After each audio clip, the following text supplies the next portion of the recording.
You're listening to Irish Illustrated Insider. I am Tim Priester with Tim O'Malley from Irish Illustrated, joined by John Bryce, also of Irish Illustrated and The Football Scoop, and Pete Sampson of The Athletic. It is Stanford week. Notre Dame, a 23.5 point favorite over the Cardinal in Notre Dame Stadium this weekend. We had an opportunity to talk to Marcus Freeman for a little bit. We're going to kind of meld it all together. Some comments from him, some commentary from Mike Denbrock earlier in the week. Emil Wagner, I think, is topical. But Tim, let's start with you. Like from our interviews we had four players, we had the coordinators on Tuesday. What's at the top of your mind from those interactions? Well, I think the Riley Leonard stuff, as we discussed pre-podcast with Denbrock, is worth exploring. In fact, I explored it in a story today. Looking at, and I tied it in with I asked Marcus, can you keep running Riley Leonard? And I mean, I guess that goes into strategy, and he's not going to say the real answer there, where he said, well, he's a weapon with his legs, and we need to use that weapon. Of course you do. You need to be careful how you use that weapon. I did look back at Duke and both his half year and his full year. About half of his yards rushing were designed at Duke. 86% are designed at Notre Dame as opposed to scrambles. I just think he's being overused. But I think when Mike Denbrock, as Pete pointed out, when Mike Denbrock says, I really like his last 2 weeks of practice, almost ebullient over the situation, you could use Riley Leonard as a passer and less as a runner, and running backs more as runners. I think that is what I take away from Mike Denbrock is if he's actually looking good, I'm assuming he's not talking about how fast he escapes the pocket. There's zero He's talking chance about throwing the football. So that would be great.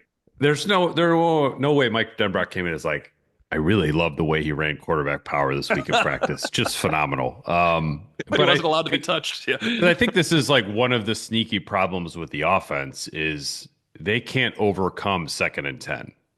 Like like when they get to 2nd and 10, they're either punting or kicking a field goal. I went back through the box scores, and they've against A&M and Louisville, they faced 2nd and 10 14 times on 14 different drives. One of those ended in a touchdown, and it was Jajarian Price's 47-yard run at A&M, which is like not like a replicable play. That was just like an athlete making a play. So when I say that in the sense of like they need to throw more on first down, but they can't throw more on first down unless they trust the quarterback to complete the pass. And I would hope, and I think it's reasonable to believe that what Mike Denbrock is saying about Riley Leonard is we have a better 1st and 10 passer on our hands than what we had through the first 5 games. And I think that's where it has to be. That has to be the next evolution. This offense, as we've detailed, is not outfitted or assembled to overcome a lot of third down adversity. And right now, the way it's performed, it's absolutely imperative that this team, even if it's just 2 yards, even if it's a 2-yard out or a 4-yard out, using the throw game on first down as an extension of the run game has to be something that Notre Dame is willing to do more to achieve its full potential, which we've heard is very much paramount to everything they're trying to do.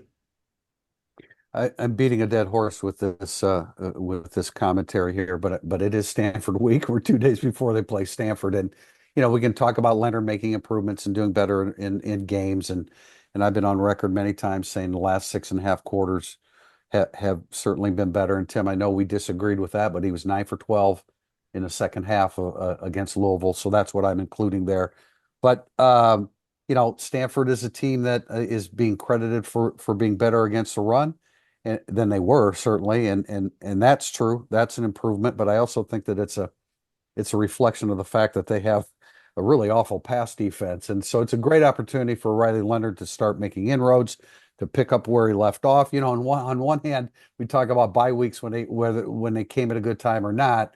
On one hand, Leonard needed the time off. On the other hand, he probably needed to play again because he was doing some good things in the pass game. But Stanford's very vulnerable in that area, and it's a great opportunity. There are other teams coming up in the same situation. So if Leonard can build upon what he did prior to the break, they've got a chance to do some good things offensively. That helps with the running game. It's all interconnected.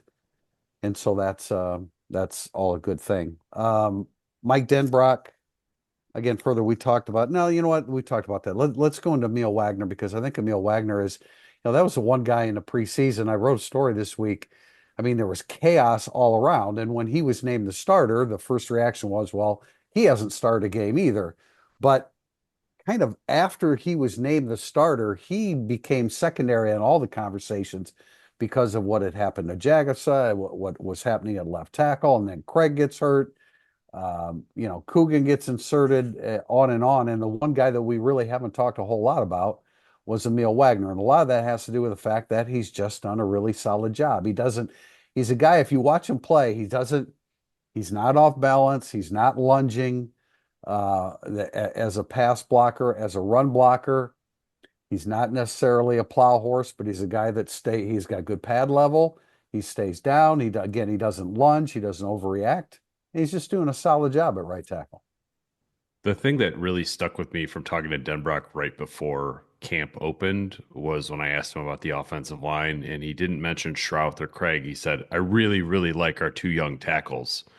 And I was like, all right, well, I know you like Jagasa, but like Emil Wagner's on the second team.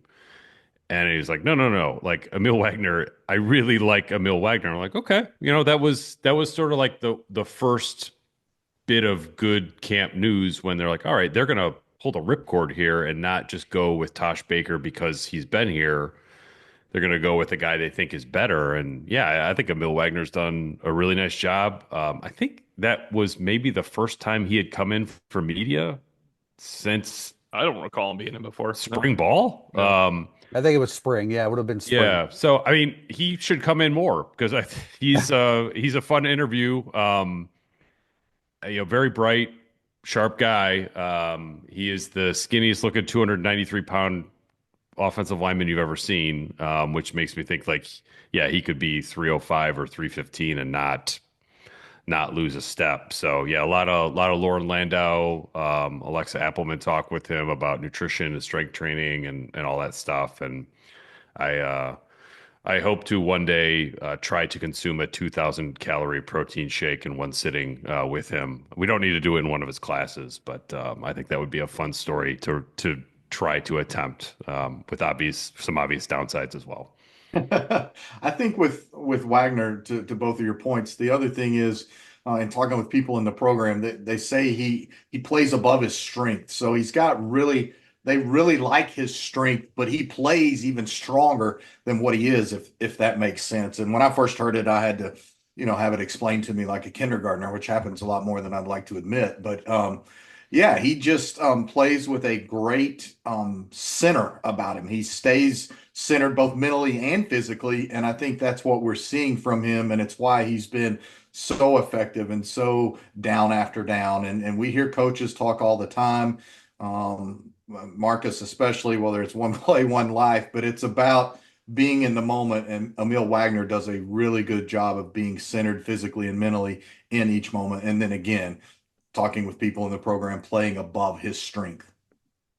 I think there's always this perception when a lineman, it's always about a lineman, of course, is having difficulty putting on weight and holding weight.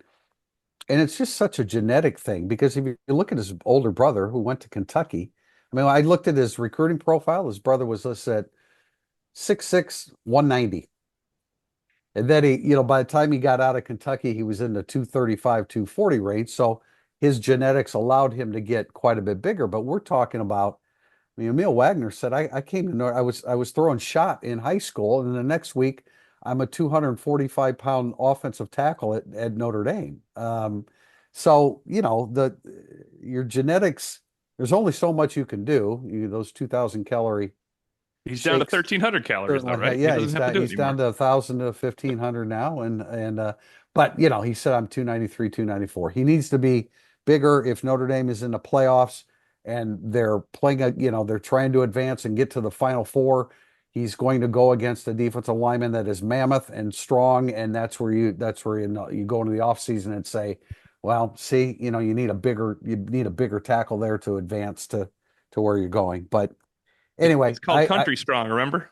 playing above your strength back in the day. It was called country strong. Charles Yeah, Haley was country strong. You can't yeah, measure how strong they are. and I think that he has some of that, but he just can't keep the weight on. It took Zeke Correll till his last year at Notre Dame to finally get over 300 and stay over 300, not by a whole lot. I don't know when Wagner is going to get to that, but he does play. I think it's all you can say that he's country strong or stronger than his weight, but I think it all comes down to in watching him, it's technique. It's great, consistent technique, and he does a really good job of never allowing himself to get out of balance and to get in a position where somebody stronger can take advantage of, the lack of weight.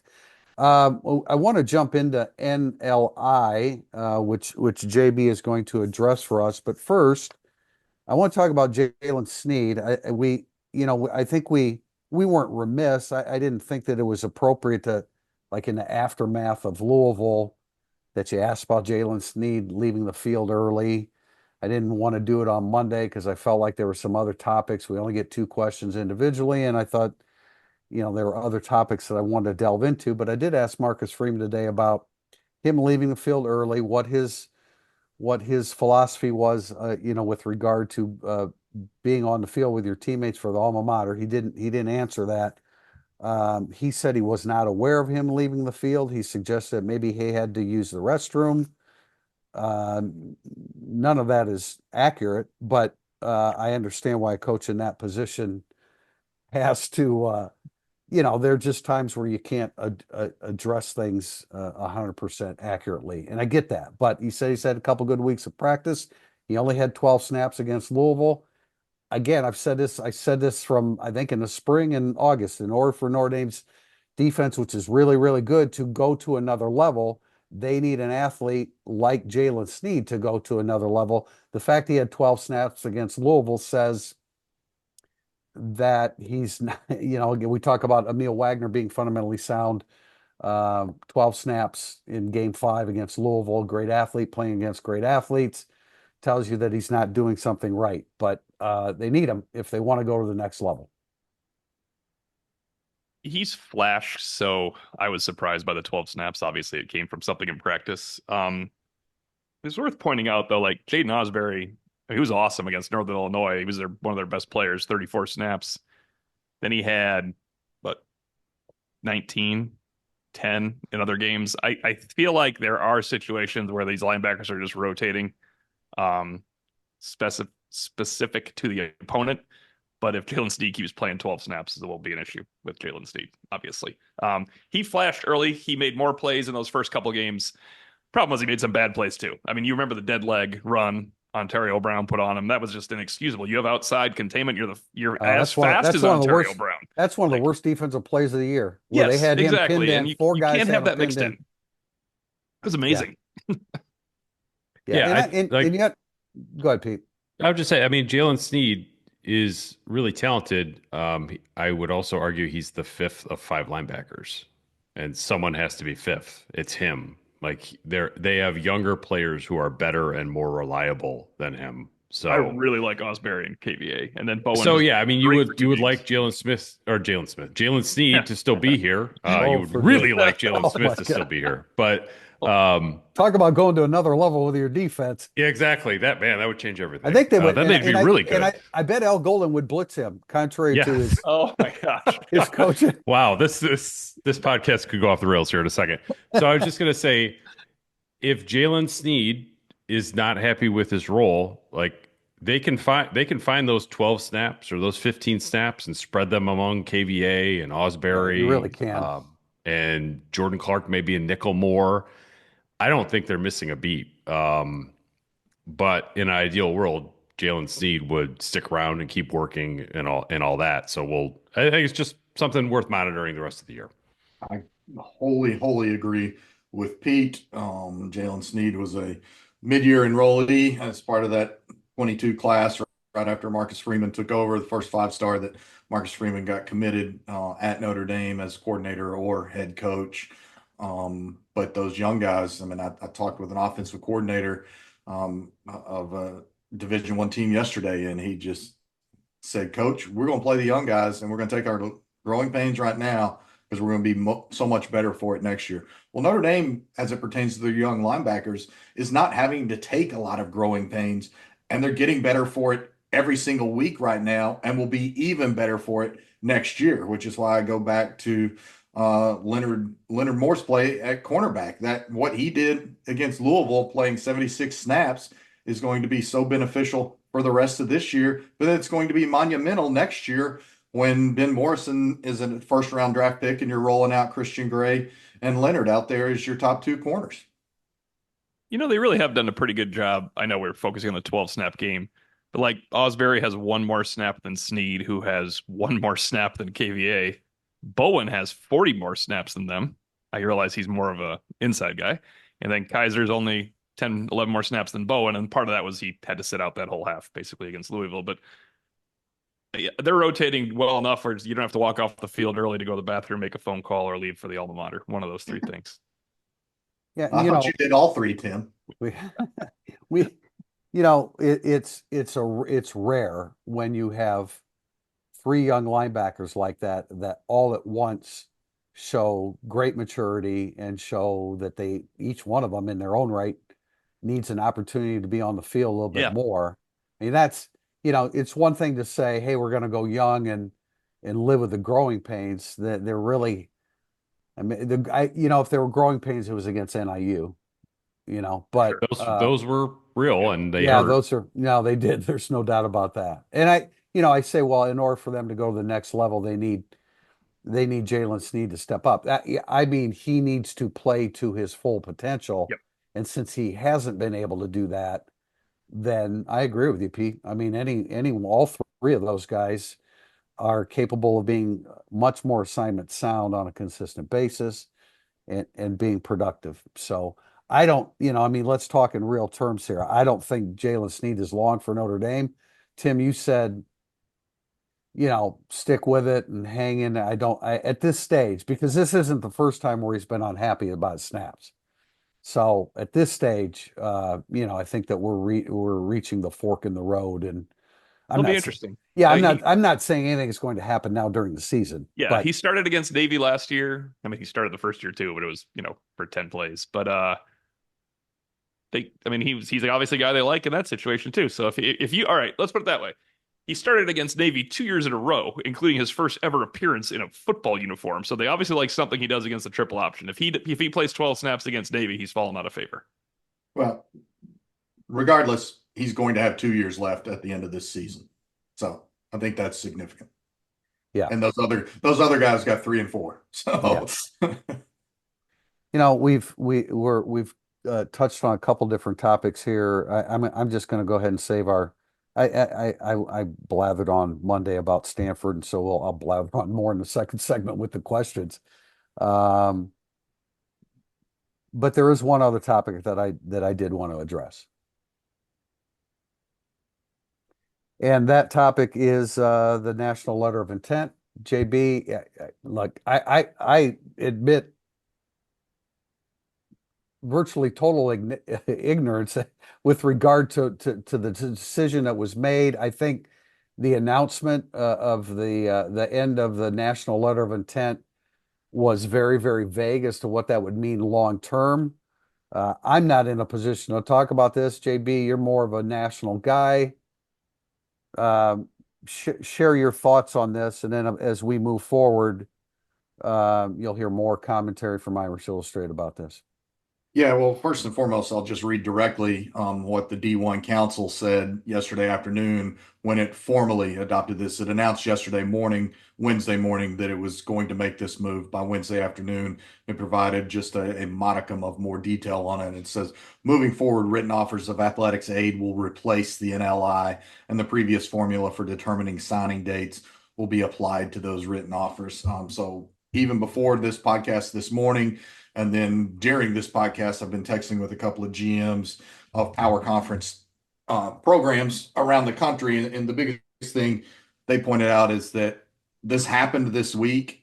NLI has been dead for 2 years or more, basically since the onset of the transfer portal. They said in many cases to avoid the negative PR when kids went into the transfer portal as an initial signer, who had supposed to have been bound by their NLI.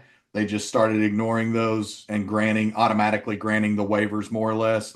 So this kind of does away with that. I think it's important to note that all these guys that have been going in and out of the portal, once they go into the portal, they're never signing an NLI again. Like Bo Collins and Rod Hurd and Riley Leonard, when they committed to Notre Dame verbally, they didn't sign an NLI. They frankly didn't sign anything binding. And I know of a school that had a guy committed all spring and then lost him to another school in May, and there was no recourse for that. And that's been part of this. So part of the thought process is, look, dudes are already going into the portal, and there's nothing binding them there. But I did have this pointed out to me that I thought was really interesting, and had a college GM literally text me since we started recording.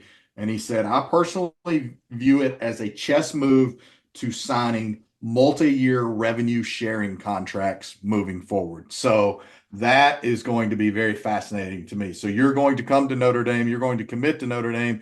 You want to be part of this $22 million revenue distribution, which, side note, is guaranteed to go up by at least 4% each of those years, and 4% of 22 million is not an insignificant sum. But you want to be a part of that, then you're going to have to sign a multi-year revenue share agreement. Now, I think you're going to see nuances from that. You're going to see protections, because maybe you feel like you're getting a guy that you absolutely want him to sign a 4-year multi-year revenue share document instead of the NLI. But maybe after 2 years, you realize 4 years was too much money in this revenue share to commit to him. So there's going to be some nuance from it. There's going to be some wrinkles from it. But in effect, NLI has already been dead. Rod Hurd and Bo Collins would have been free to not report to Notre Dame, if they had decided to go somewhere else in May or June, even though they had already moved to South Bend at that time, because they hadn't been taking Notre Dame classes and they were finishing up at their previous institutions. All right, so correct me, John, where I'm wrong here. Whereas NLI, I mean, everybody signed the same. It was the same document that everybody was signing. Whereas these are more, what they're trying to achieve is more of an individual negotiation where each individual's quote contract with the school is individual in and of itself. Would that be accurate? That's my understanding of Okay. it in talking with people who are in the GM business. Now, I should note also, a power conference GM told me when I was like, "Hey, please, sir, explain this to me in layman's terms, like I'm a kindergartner." And he immediately responded and said, "That's funny. I'm waiting for somebody to do the same thing for me." And that was literally today. That was today as we were starting the pod. And again, these are a couple of different power conference GMs who are really elite dudes. And so there's still a lot of nebulous uncertainty around it, but it's ultimately the fact that NLI in a lot of ways has already been dead. It's more about the revenue share and positioning for the future in that regard. Looking to upgrade your wardrobe? Founded by Notre Dame alum Go Wang, you've seen ESQ's custom clothing on the player walk and all of your favorite players and coaches.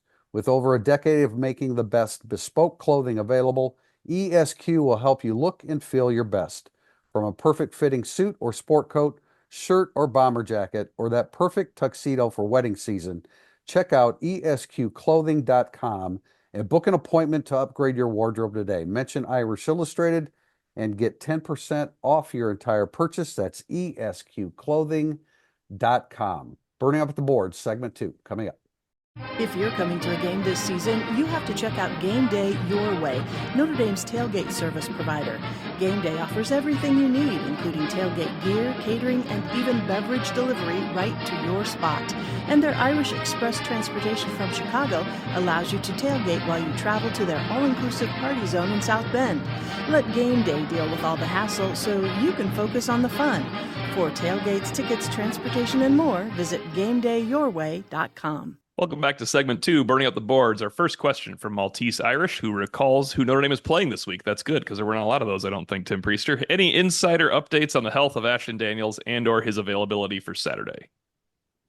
Well, I mean, we said on Monday that if they don't have Ashton Daniels as their quarterback and Justin Lamson as their sole quarterback, they can't compete with Notre Dame's defense in particular. But Tim, I do expect him to play. Yeah, Jackson Moore, your Stanford insider, also indicated that they expect him to play. I didn't really see the play where he got banged up against Clemson late in the third quarter. And then I did find some plays where he was kind of limping. I think it was his left leg, it's lower body.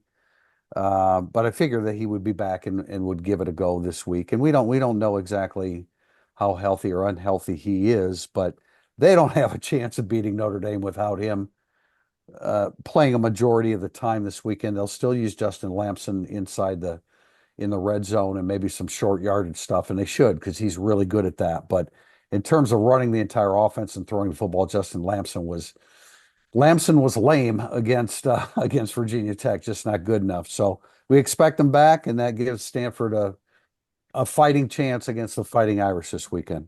Yeah, and it sounded like Troy Taylor, much like with Christian Gray in the Louisville game for Notre Dame, like Christian Gray fully dressed and celebrated the win post game. So I do think he was close to playing in that contest, and ditto with Daniels. He was pretty close, and I think if Lamson had even been knocked out of the game last weekend, they would have tried to limp along with Daniels. And then over the course of this week, it sounded like Troy has gained optimism in his ability to return this week against the Irish. You know who did not go off the field early for the alma mater were Christian Gray and Jeremiah Love. No, I was going to say when you said he's Christian Gray celebrated, yeah, you said he celebrated. Boy, did he celebrate Yeah, he after sure the did. win over Louisville, because him and Jeremiah Love were handing it to him. And I mean, there had to be a lot of conversation going on during that game, because you don't react that way without there being some real animosity there. So yeah, it'll be interesting because Ashton Daniels, he's pretty dynamic. He's not a prolific runner, but he certainly can run. He's got a terrible touchdown to interception ratio, but he's the best they have by far. There's no doubt about that. We got a question from Martin Evenflow, a frequent contributor to our podcast, and he had other things on his mind, but he wanted to submit a question, and that is, I live in Orlando with Milton about to come through. We got this yesterday or the night before. I don't know if I'll have power or cell service to be able to submit a question for the podcast. So I wanted to message you first. Which of the three was the most surprising loss to Stanford? There's probably only JB. You're probably not familiar with these games, but so Notre Dame lost to Stanford in 1990, 1992, or 2002. I had read that as 2022. Tim, your thoughts on that? I think it said 2022 You originally. did? Okay. All right. Yeah, I because thought also so. they beat Stanford in 2002. Oh, okay. So, All yeah. right. Great. Okay. This isn't close. They were number one with a 19-game home winning Yeah. streak and undefeated in 1990, and went up 24-7 and lost to 1-2 Stanford, who had beaten a whatever they call Division II teams back They then. were actually 1-3 because they had just lost to San Jose State. 1-3, right? Yeah, they only finished 5-6 that year. So that I was mean, a shock. Dennis Green was the head coach. I mean, you knew he was a good head coach, and they had some good play. They had Tommy Vardell scored touchdown. Tommy scored 4 touchdowns against Notre Dame. Notre Dame had trouble fielding punts that day. Yeah, I don't, it was all bad. It was all bad. yeah, it was. I did see that 1990 Notre Dame team inside Neyland Stadium in an incredible game that Yes, if you go back, I think the final might have been like 34-29, the Irish won. But if you go back and look, and I've talked to Aaron Hayden and some other people about this through the years, the amount of NFL talent on the field in 1990 at Neyland Stadium and 1991 here in South Bend inside Notre Dame Stadium. It's like some of those Alabama LSU games from a decade ago, or more recent Alabama Georgia games, where you end up having 30 NFL dudes on the field. And there were like 30 NFL dudes between Notre Dame and Tennessee that played in those games. That is the only touchdown pass in like a 28-game span that Todd Light gave up to Alvin Harper, and he was hanging all over him too. Also, that game is famous because Tom Carter, first-round pick, and Jeff Burris, first-round pick, started as freshmen. They were on the scout team running backs the week before. Wow. Did they get hit in practice? Did they get it? I think they did the hitting, and I think they might have done the hitting in practice. Oh, Back then. okay. Okay. All right. Well, I get the most surprising thing about 92 was Bettis fumbled twice in that game. You Yeah. didn't expect Um, that. They had a bushel full of turnovers. They had 5 turnovers, and one of them, and remember, I was a Bill Walsh fan growing up because of the 49ers. One of them, by the way, he called him like, what did he call Holtz? Not a little weenie, but it's something like that. A little, I he don't called him remember. something terrible. He called him something I don't bad. think he called him a weenie. I think I No, would he have did. He remembered called that. him a, shoot. I don't remember, but there was one play in that game where Notre Dame led 16-0 and lost 33-16, JB. They Yeah. did a throwback on the kickoff. They got so desperate, and Stanford intercepted it at the 5-yard line. Do you know how bad it looks as a coach to throw back on a kickoff and Stanford Yeah, picks off your throwback? that's desperate. That's desperate. John Lynch was really good that He called him a day. brat. Lou Holtz is a brat. Oh, okay. All right. Yeah, Weenie was funnier than not what he said. yeah, he said I sort of meant it in a humorous way. Lou Holtz is just a brat. Very bright, very outstanding coach, but come on, you lost. Just play the next game. So that's pretty funny. Yeah. I wasn't counting on this, but since we're talking Lou Holtz, I will interject and say thanks again to everyone who helped Irish Illustrated and Football Scoop be in the box with Lou Holtz for the Louisville game and who afforded us the opportunity to kind of chronicle that. And I just wanted to try and tell a good story and get the hell out of the way. So maybe we had some success in doing that. Well, and I did the night before. I did get a chance to spend probably about 5 minutes with Coach Holtz, and I wouldn't call him a brat, but he is still feisty, and he is still really sharp. The body has betrayed. He would probably say that his body betrayed him long before he got older and and run into some health issues. But he was great. It was just so great to see him. I saw Tommy Carter that night too, and he's just we did Irish Illustrated did a feeture on him a few months ago, and a great example of a Notre Dame guy. But yeah, JB, that was a great night, and your presentation of everything you experienced during the game was a pretty cool thing. Question from Denver Maximus: do you have faith in the depleted and injured defensive line to make a playoff push as Notre Dame comes out of the bye? Will Riley Mills live up to his preseason hype? Can the young undersized Donovan Heinisch give meaningful snaps? And can RJ Oben finally answer the bell? Yeah, I mean, we've discussed you got to get Rubio back, and you got to continue growing your young guys and bringing them along. Can they help Notre Dame make a playoff push? As long as you keep your core relatively healthy the rest of the way, then yes. But I think we've had to reset. I mean, because Notre Dame inexcusably and inexplicably lost that Northern Illinois game, I think the best case scenario at this point in time, I can't see Notre Dame rising above 7 seed, and I think that they not only have to finish 11-1, but they need a couple of other teams to end up probably being 3-loss teams to get to the 7 seed. So there's just an incredibly different dynamic, because if you're the 7 seed hosting a 10, it's obviously much tougher than being the 5 hosting a 12. And then if you were the 5 going to a neutral site to play the 4, presumably the Big 12 champion, you would have felt a lot better about that than if you're a 7 hosting a 10 and you get by that one and then you turn around and almost assuredly play either the SEC champion or the Big 10 champion. Neither of those is a favorable scenario for this Irish squad. Yeah, I would love to see a Notre Dame Iowa State quarterfinal game for obvious reasons. But Go 0-2. Who are you going to pick? Go 0-2. Brock Purdy's not walking through that door, Matt Campbell. Hey, you think anybody will remind you of your previous pick? It doesn't come up at all. You were on the ground floor of Wait, Brock you Purdy picked Iowa State? No way. Oh yeah. Yeah, I had Notre Dame coaches texting me before I got back to the press box about that one. Do I have faith in the line?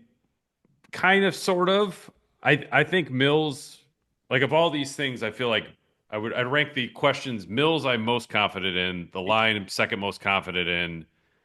Heinisch third, Oben fourth. But John's point is a good one. They need Gabe Rubio.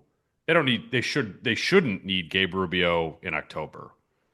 They need Gabe Rubio in November to be Yeah, and we think Gabe Rubio can be. Yeah, and I just think they need him in October only from like a standpoint of 10 to 12 snaps over a Yeah, couple of games That's to get him November ready. I want to just quickly point out because he was so poor at the beginning of the year, Oben. I don't think RJ Oben's going to turn the corner and be a really good strong side end. I think he's the third best strong side end perhaps on the team by season's end. But in the last couple of games, if we're going to go point out when everybody does something well and something poorly, RJ Oben had no tackles within 2 yards of the line of scrimmage against Texas A&M or Northern Illinois. Those are pretty important games. He had one shared against Purdue.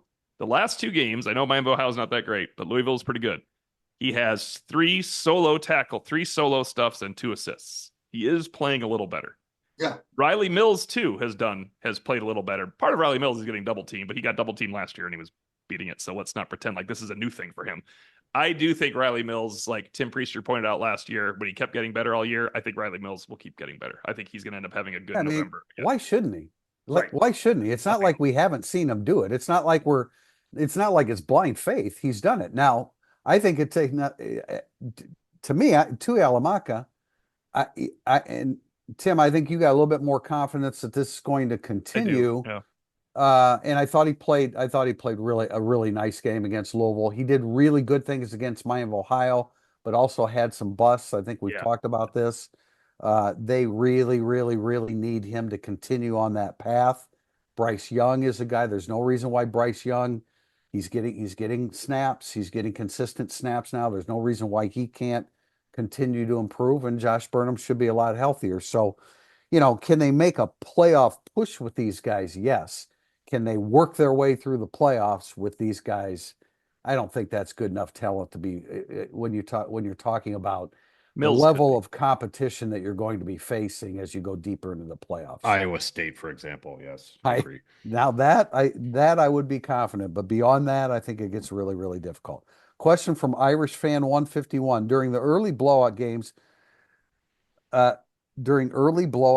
what keeps you most interested throughout the remainder of the contest? Freshman playing time, backup quarterback performances, walk-on touches, fans in the stands, etc. I want to start because I want to say 100% unequivocally, it is not backup quarterback performances that keeps me interested when I'm watching a game, because I loathe the backup quarterback into the fourth quarter. It's not the same thing as the rest of the game. It's just not. For me, it's probably twofold. Seeing some of the young guys that maybe we believe we saw flashes of them in August camp. So now do we get a chance to see them carry it over into a game?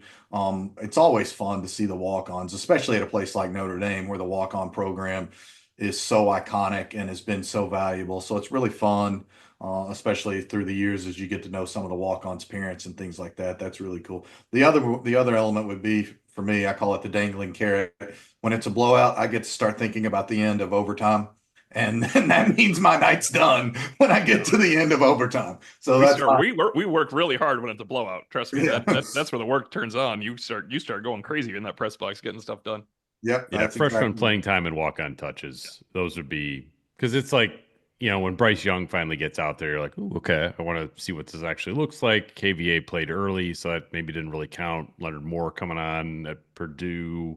Hobbs was cool. He got the breakup in like one play against Miami. Yeah, stuff like, I know O'Malley's into Aeneas Williams, so, that goes without saying. And since Purdue kept in their number ones till the end of the game, like, I don't know, his punishment for getting their ass kicked by Notre Dame. Did you see the way CJ Carr, handled those snaps at the end of the game like that? If that doesn't so get you much excited, cleaner than anybody else. So much his cleaner. elbow was good then. Incredible.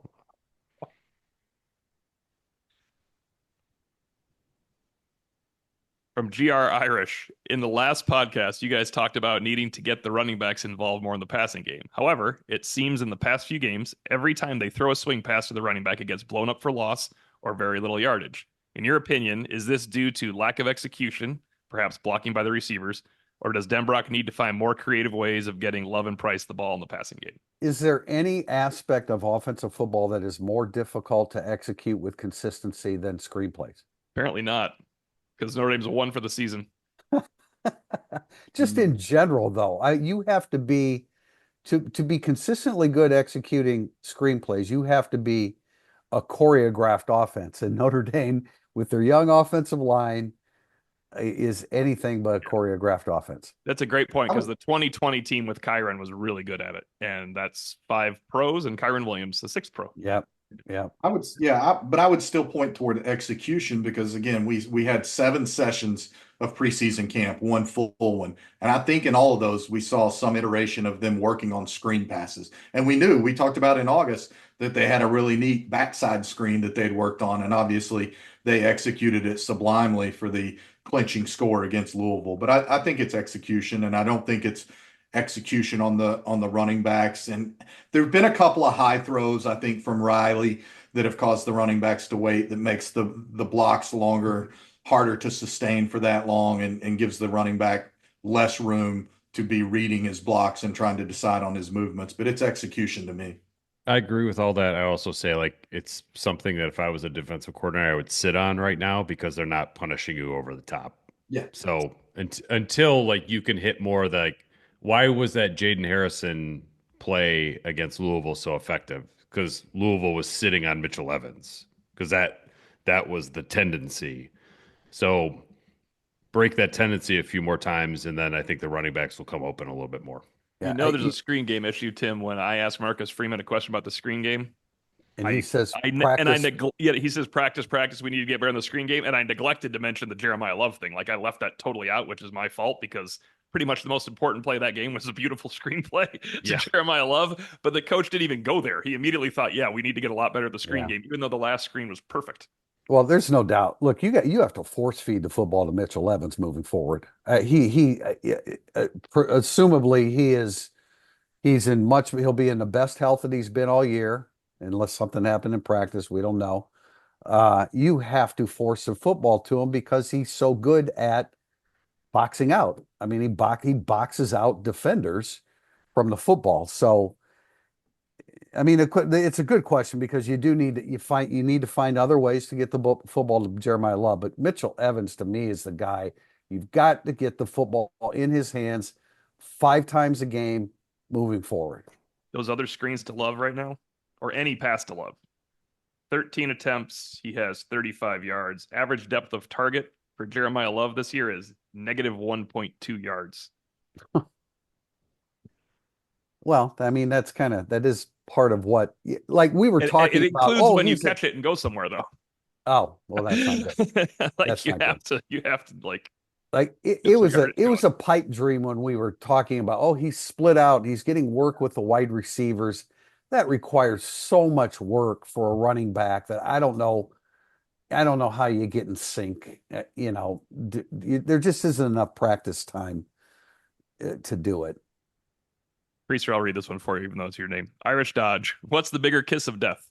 Coach Freeman celebrating the fact that they didn't incur many injuries in camp and then seeing a rash of fluky injuries through the first 5 games, or Tim Priester exclaiming how bad the opposing QB is, rightfully so, in games at Louisville last season and Northern Illinois this season before they both lead them to a win over Notre Dame.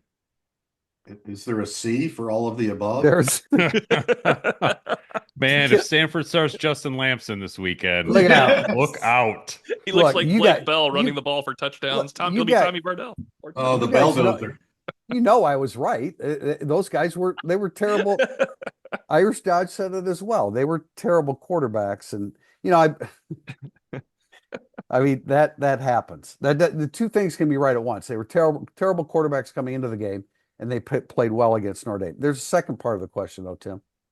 Oh, okay. That's part of it, too. Oh, great. Assuming CJ Carr is the starting quarterback in 2025, do you see him getting meaningful snaps or series this season to help him get ready for next year? That is a departure from the other part of the question. There it is. It is. And that's why I included this question. Okay. Let's talk about real football here now. Okay. So Notre Dame's in the playoff hunt, right? They're in the playoff hunt. In order for CJ Carr to get meaningful snaps when the game is on the line, that means that he needs to get a majority of the snaps in practice. How is he going to get a majority of the snaps in practice? Okay. Especially when he's hurt. Yeah, especially when he's hurt. So now you want to throw him into games when he's getting 20% of the snaps in practice. Well, that's unfair to Riley Leonard, who's still the starter, and it's not enough snaps for CJ Carr in practice in order to get meaningful snaps in a game. So the reason I included that was because this is fantasy football. This doesn't happen. Yeah, Coaches don't do coaches don't do that. okay. He has to get most of the snaps in practice in order for him to get meaningful snaps in games. So this is fictitious. It doesn't happen in football. So Yeah. no, he's not going to get meaningful snaps unless he ascends to a point where they're going to count on him on a regular basis, game after game.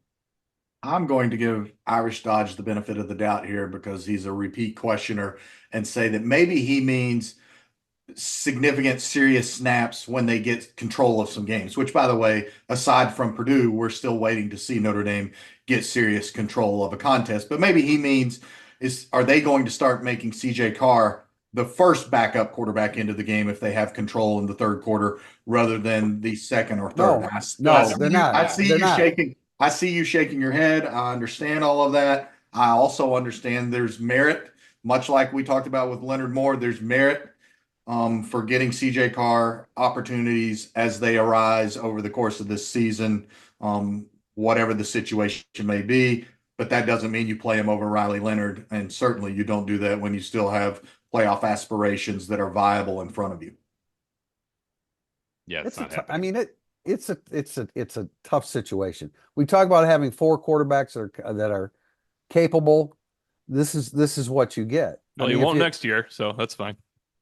well, there's no doubt about that, and I addressed that in today's Thursday thoughts. And man, the quarterback room, we have no idea what it's going to look like next year, including a quarterback they're going to have to replace Deuce Knight in the class of 2025.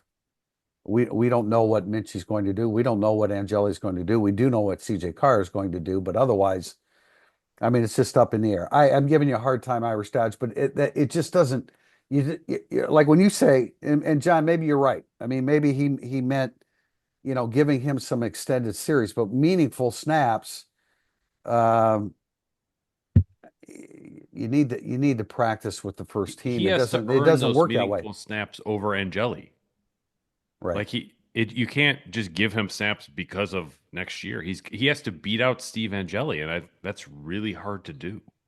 And again, I'm also there aren't enough meaningful snaps for him to take this year that's really going to make an appreciable difference next year. It just won't, there won't be enough there's not enough carryover. He's in his first year.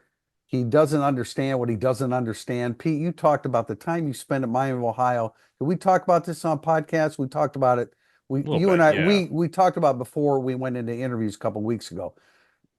Could you explain what it's like for a freshman to try to learn to be the starter of a football team? Some guys are, some Rayola from Nebraska is cut from a different cloth, maybe. But if you could, It's like learning a new foreign language every week, and then being asked to be fluent in it every Saturday when you're being chased around by Hard Cross and Riley Mills. Like, good luck to you with that. I think like CJ Carr is probably somebody more inclined to be able to do that than most. But whew, it I was shocked about how complicated just a run of the mill quarterback meeting was on a Tuesday. And the fact that you have to do that every day all season, I thought it was wild. I was super impressed with it. So yeah, look, CJ Carr is I think he will be really, really good at Notre Dame starting with the season opener next year. and Irish Dodge, hang with us, just giving you a hard time. We have a question from Ever2Excel. How would you grade Mike Brown, the wide receiver coach, at this very early juncture of his Notre Dame coaching career? In your opinion, do you think he has been an upgrade over Chancey Stuckey? Hard to do I mean, anything but incomplete right now, right? This is not even. yeah. I mean, I'm glad that you said who Mike Brown was because I think probably some listeners of this podcast are like, "Who's Mike Brown?" He's kind of been anonymous, right? I'm not saying that's good or bad, but he's just not. Of all the assistant coaches we talk about, um, this is kind of one of the first times he's come up on this podcast, if I'm not mistaken. Tim, As I said, I think it's an incomplete grade. It's 5 games in. The quarterback, the offensive line, impact what can happen with the wide receivers. I thought Jaden Greathouse Jaden Greathouse had a chance to make a huge play and he didn't make it. Is that Mike Brown's fault? Or is Jaden Greathouse your best player to play out there? I don't know. I don't know if that always reflects on the wide receiver coach ever. It's the receivers better. The receivers need to be better in the last 9 games, if that, see what I did there, than they were in the first 5. JB? Yeah, I think that it's TBD. I think that Mike Brown inherited a better room and a healthier room than what Chancey Stuckey had inherited, because Chancey Stuckey inherited the sins and laziness of Dell Alexander and the bad misses in recruiting and the complete absences and whiffs in recruiting. And then, Mike Brown, I've never heard a bad word about Mike Brown. I think he's going to prove to be a very valuable addition. Notre Dame has not recruited very well this cycle at the wide receiver position. Notre Dame hasn't played particularly well right now at the wide receiver position, but it's more complex than just saying, well, the wide receivers aren't getting the job done. Because again, I count it as a win that when Riley Leonard finally threw some 50-50 balls, he's not been picked off throwing a 50-50 ball. And that's the best you can hope for. I mean, that's a baseline win for you in football if you throw up a 50-50 ball and know it's not going to get picked off. So I give the receivers a lot of credit. They've made some strong defensive plays. Yeah, Jaden for Riley Harrison. Leonard. Yeah, no doubt. I don't know how you can judge another position coach's job when 75%, 80% of Notre Dame fans think that Riley Leonard is insufficient as a thrower of the football. How can you? I don't know how you can make that judgment. And Chancey Stuckey coached 25 games for Notre Dame, and Mike Brown has coached 5. Yeah, it's an incomplete grade on Mike Brown. I mean, the recruiting cycle is not good right now, but that's also not over. I mean, it's not going to be a good recruiting. Boy, but Elijah Burris is having a heck of a senior year. Yeah. I still do not understand how in the world that he wasn't recruited more heavily when he verbally committed to Notre Dame. Thankfully, fortunately, he's solid with Notre Dame. Question from Wash ND. Heading into the middle part of the schedule, do you foresee the receiving corps staying more balanced in receptions between the receivers, or do you see a true number one emerging? If the latter, would that be Collins, Greathouse, or someone else? I think we're starting to see a little more separation between Collins and Greathouse and the rest. That's just my opinion, but I think those are the two most trusted wideouts at this point, and we're going to see more incorporation of Mitchell Evans and then potentially even a little bit more Eli Raridan. So that's kind of how I see that one. Yeah, I agree. I think Collins is the number one. I've been surprised as a Jaden Greathouse devotee. I've been surprised how much more Jaden Harrison seems to be popping up into the rotation, because I thought Greathouse would separate there a little bit, and they like both of them. And frankly, Harrison has, I think, made a few more like big productive plays than Greathouse has at this point. I know Mitchell Evans doesn't count here, but if I were to rank catches through the end of the year starting right now, I'd go Evans, Greathouse, Collins, Faison, Thomas. I'm not sorry, Thomas. Hey, Harrison. Yeah, I'd say Evans first, Tim. I think Collins and Greathouse are going to get comparable amount of or number of they were throwing to Faison a lot before he got targets. hurt. No, I know. But he's been hurt twice. Yeah, right. I know Marcus Freeman spoke with confidence that he'd be ready this weekend, but man, that was a nasty looking shot that he took. Just like Michael Ford, the running back for Stanford, Tim, that Jackson Moore said that they thought he was going to play. He's got a chance to play for sure was the quote. I don't know how in the world. I don't know how in the world. And we're talking about a week ago now, whereas with Faison, it was 2 weeks ago. That did not look like a guy that would be ready, 7 days later. I don't know how he could have practiced with any kind of continuity this week. Okay, I saved this one for last because I thought it was a great question. It was from Arrow Fan 624. I actually answered it in my Thursday thoughts before we came to this, because I wanted to be on record saying it before that. But Arrow Fan 624 says, rank the positions of priority for the portal this winter. For me, it's D-line and especially defensive interior. Like if you could go shopping and get your one wish, I would think a difference maker along the defensive front would be it. And specifically, you've got to get more dynamic at the interior defensive line spots. Yeah, I 100% agree. It's defensive tackle is number 1 and number 2. Yeah, Yes, they I need more completely than agree. one. They need more than one. Yep, shopping down a different aisle though, guys. So it's tougher. But Tim, true, but you're not spending money on a quarterback this year, so you've got to spend it on defensive tackles. no, I completely agree. I mean, you're gonna need some receivers too, because you're gonna lose plenty. Let me just interject, Tim. They need a dozen. They need a dozen transfers. Yeah, no, I think that's a good number. That's you have to prepare for some other guys leaving you don't expect to. So, well, I mean, they had 10 a couple years ago and they had 8 this year. Is that right? You feel like it's not 8 because there's a couple specialists, but they have to It get might the be 9. specialists It again. might be 9 because of Rendell. It's right around Oh, that number. yeah, But yeah, um, you know, you're going to lose your 3 transfer wide receivers, and there's a good chance you lose Jaden Thomas too. That he wants yeah, to, he wants to go play somewhere. He'll have his degree. He'll probably have more than one. I mean, there's an outside chance you lose one of your younger 6 guys because it happens every year at that position. Well, yeah, that could happen too. So now we're talking about 4 guys. You lose Deion Colsey too, but we're talking a numbers game here. But you're not going to go Faison, KK Smith, Michael Gilbert, Cam Williams, Logan Saldate, Elijah Burris, Jerome Bettis. I mean, you've got to get somebody established there. What about corner? Maybe I would contend, and agreeing with Pete, I would say D tackle is one Well, and that's one A or 1 and 2. But then no, I I agree. would I say a agree with place that. kicker. I would say a place kicker. Oh, I just assumed a place kicker's coming. Yeah, Sure, yeah, sure, yeah, but it's a huge need going yeah. into next year. Again, especially for where you're trying to put the program and the games that you're trying to be in, and the schedule's more difficult next year, so you damn well better have a good kicker.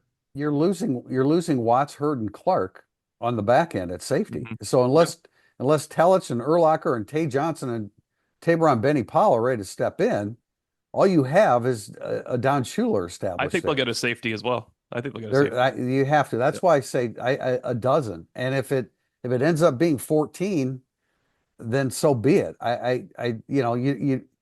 It would be difficult to get linebackers because those young guys are very good. And then if you get Framo or Owusu Botang, then then it's a different story. Offensive line, you're fine. You know, Jadarian Price. I mean, is he going to be satisfied with his role by the end of this year? I don't know. But anyway, my point being, I think the numbers are going to be greater than they've ever been. And yeah, defensive tackle is at the top of the list. And that's where you have to spend your money, I think. Yeah, I just think if you, I know you're saying 14, but like or 12, like if you got 2 D tackles, a kicker, a safety, and 2 receivers, Who I are your guess you need defense? a nickel too. Who are your Yes, defensive ends? forever you want a nickel. You need a veteran nickel for the rest of our lives, even though Marcus Oh wouldn't do yeah, that no, day. exactly. That's exactly Yes. right. Who are your Okay. two There's defensive 7. ends? The guys that just blew out their knees? Yeah, I mean those are 2 of them. Burnham, Thomas, Young. I Like I'm understand. just saying, you could that would be pretty low down my list. And look, I DNs are agree. expensive. I agree, but I think you need a competent body there. I understand all the guys that Tui Alamaka. I understand those are all guys but can you get a guy that's impactful? You thought you were getting that with RJ Oben and you didn't. And I I agree, don't. it's down the list. Yeah, I just like you probably can't. I don't think you. I don't think you're gonna be able to get a guy that's impactful, especially when you have Bryce Young and Logan Thomas there, Um, and I got a Botello name, and Traore. Tim. I got a name that they could get in a transfer portal, a Is he defensive coming to end. South Bend this week? Yeah, David Bailey will There be you in go. town this week. You It's just our go ahead and annual. recruit him. He's listed as a junior. I think he's got another eligibility. There is no Markinson. We're fine. There's no such thing as tampering. Just go up and talk to him. Tell him you want to show up. Markinson doesn't exist. All right, guys, let's make some predictions here. I'll go first. I like Notre Dame 33-10. I don't see how Stanford's going to score more than a couple times. I don't think Notre Dame's in position to put 45 on anybody, but I agree. I like the off. I actually like where the offense is going with Riley Leonard. So It's okay. You don't have to qualify everything, Pete. You can just okay, say you no, like all Riley right. Leonard. We're on a podcast. We're a part of you. We own the podcast. You can I say like where things are going with Riley Leonard. All right, I said it out loud. And Notre Dame doesn't give up any points unless you turn the ball over. I think 30% of the points Notre Dame has allowed this year are off turnovers. Like, if they hadn't turned the ball over, you can't score on them. So I don't see why Stanford would be able to score more than 10 points. 33-10. I think I'm in the 37-7 range. I agree. I think that it's going to be really tough sledding for the Cardinal. We know Marcus was asked today about the Louisville game and the replays that were played then, and he didn't exactly say he wasn't reminding the guys of 2 years ago what Stanford did and came in here and wrecked them. So plus coming off of an open week, I just think that we maybe finally see Notre Dame play a full game against what I think is a solidly coached team that has shown signs of improvement under Troy Taylor and is exponentially more competent in every phase than what we saw from Purdue. I'll go 30-7. Stanford hangs a little closer because every time they come here, they hang a little closer than you think they're going to. I mean, it's been a long. Notre Dame hammered Stanford once, right? In the last 10 visits. So this counts as a hammering, but I just don't. I am with Pete. I don't see those 45-7 things. That's what I'm referring to. 45-7 in 2018. I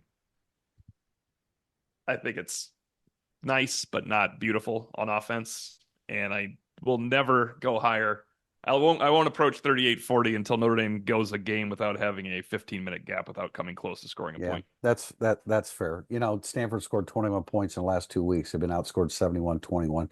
I think your insider pointed that out, Tim. But yeah, you get Ashton Daniels back, you got a better chance. But come on, man. Yeah, I can't imagine them getting 300 no, I yards can't. from Stanford. Like No, I can't. I can't. And Michael Ford, I don't believe is going to be completely healthy. They've got some other guys I know that they like, but he's their best back, and I don't think that he will be at his best. So I don't see Notre Dame scoring a ton of points. I like the under again, Tim. Oh yeah, I heck like the yeah, all the under time. again. Love it. Just keep rolling it over until. Also, I want to point out if this game is close in the fourth quarter, I'm going to reiterate what I said on a previous podcast. That's a major problem. You won't be able to count freshman touches or walk-ons getting reps. I mean, they're going to lose multiple games down the road if this game is close in the fourth quarter. Just want to remind everybody that we have some new videos on our YouTube, Twitter, and Instagram that we want you to check out. Please follow, subscribe, and share with your friends. And as always, if you like our podcast, there's way more on IrishIllustrated.com. Please subscribe. It's been fun. Appreciate it, guys. Ran a little long today. Tim Priester, Tim O'Malley, John Bryce, Pete Sampson. Thanks for joining us for Irish Illustrated Insider. We'll talk to you pregame prior to Stanford.